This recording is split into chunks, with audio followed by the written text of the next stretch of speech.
pag-aala Spider-Man na isang traffic enforcer sa Parañaque. Nang takasan siya ng hinuling truck driver. Pero ang pasaway na driver, hindi nakasuhan. Yan ang tinutukan ni Steve Dailisan.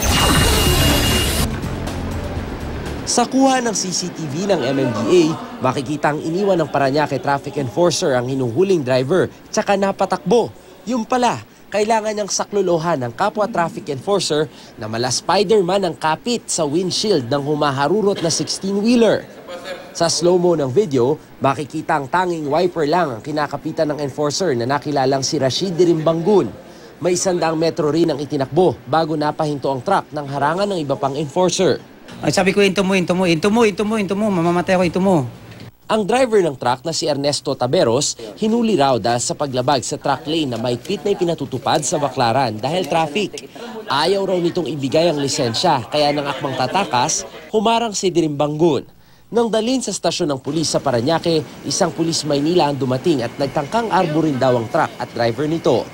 May dumating na pulis Maynila, gusto niyang arborin, kinausap ako, sir, baka po pwede natin na-regluin to, sa amo ko to.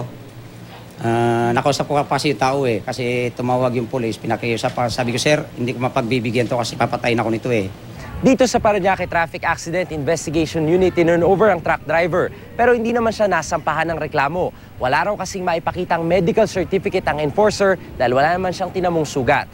Mabuti na lamang nahuli ka ang pangyayari. Anong meron?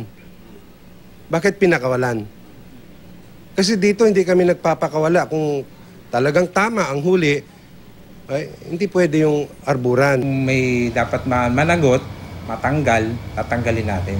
Sa piskalya na idinulog ng Parañaque TPMO ang paghahain ng reklamong direct assault to person in authority at attempted homicide laban sa truck driver. Patuloy na sinisikap kunin ng GMA News ang panig ng truck driver. Steve Dailisa, Nakatutok, 24 Oras.